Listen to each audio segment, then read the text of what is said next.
Tae Kwon Do, a martial art hailing from Korea, known for its powerful kicks and acrobatic ability. Tae Kwon Do is one of the most popular martial arts known around the world. It has not only become an Olympic sport all on its own, but is also shown to be adaptable and capable in other combat styles such as kickboxing and mixed martial arts. However, many criticize the style for its lack of throws, groundwork, and uses of punching.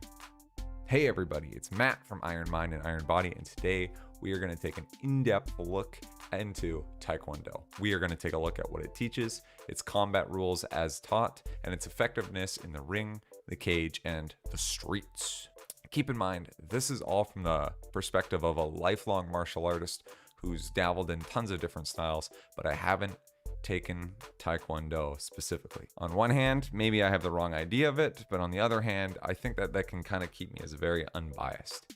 I've happened to meet some people who not only have adapted Tae Kwon Do in mixed martial arts and have done fairly well at it, they're at that beginning pro level, but I've also been on the receiving end of some of those spinning kicks. If you currently or have taken Tae Kwon Do in the past and you disagree with anything that I say, please feel free to leave a comment down below. Let's have an honest discussion, and maybe I can make a follow-up video to what I've seen and maybe what you can help me with. These are just my views, and I want to be as civil as possible. All that being said, let's dive right in. Tae Kwon Do has a major emphasis on kicking. Usually students are starting off by stretching and developing the hip and core muscles that allow Tae Kwon Do fighters to be able to push their heel and feet very fast with dangerous power. Some of the worst knockouts that you can see right now on YouTube are from Tae Kwon Do fighters, specifically those jumping spin kicks. Here's a clip of a young Joe Rogan doing exactly that.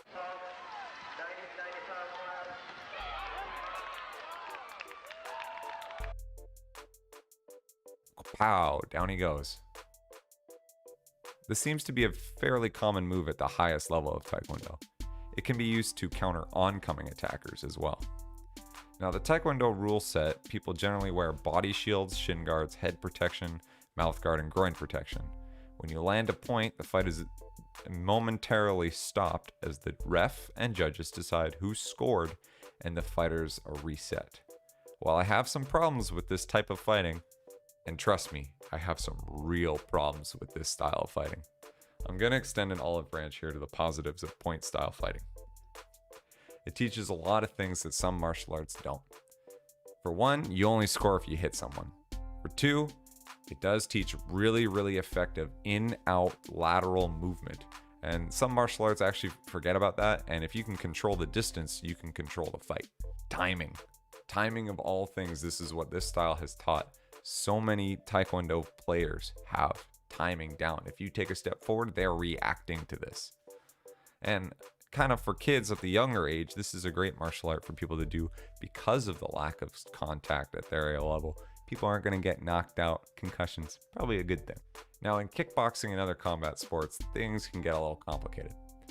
Because Tae Kwon Do focuses so much on the long kicking game, it can have problems fighting heavy pressure Dutch style kickboxers and clinch style Muay Thai fighters. Sure, those same spinning kicks have deadly power in them. Just look at this.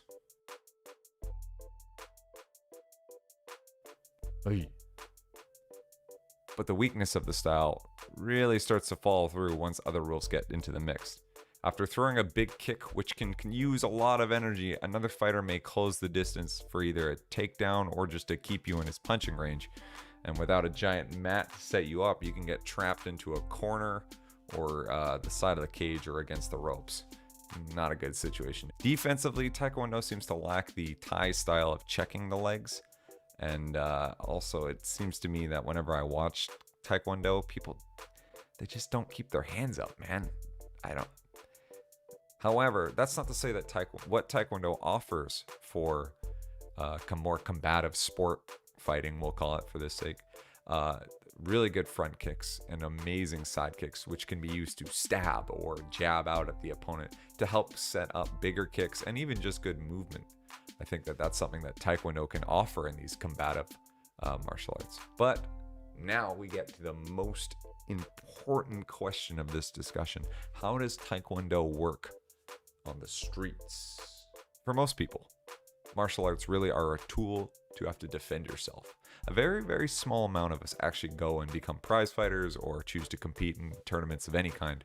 So how does Taekwondo stack up? Well, unfortunately for me, the only thing I can go off of is personal experience, a lot of YouTube videos. I watch a lot of YouTube street fights, and personal, what I would think of what would happen if you were to fight using Taekwondo in the streets. A big critique that I personally have is gonna be hard to kick in jeans in a street fight. You know, you're not exactly wearing your dobok, which is the uniform. I think I'm saying that right. Dobok, D-O-B-O-K, dobok.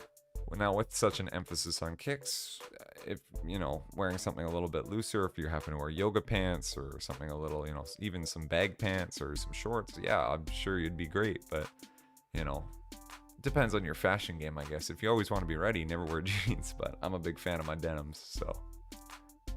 But if you watch a lot of street fights, funnily enough, like I said before, major hobby of mine, there are lots of Taekwondo fights where they are wearing jeans, and really doesn't seem to hold them back too much. So maybe I'm putting way too much thought into this. I don't know.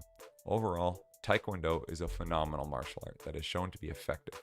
Its managing of distance, explosive movement, and powerful kicks that can KO anyone in the ring, cage, street, or in the Golden Ring Games.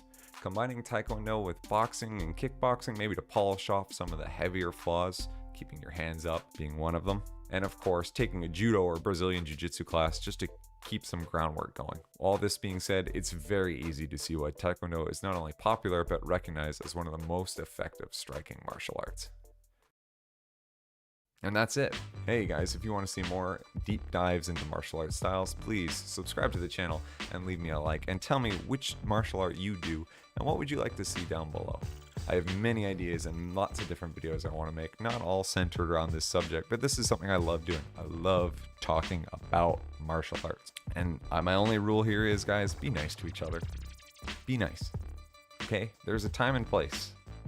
Not down here. Some other videos that I plan on doing in the future is vlogging some of my own goals in fitness and martial art. So please subscribe and like the video. I hope to see you guys in the comments. Thanks again. Good night.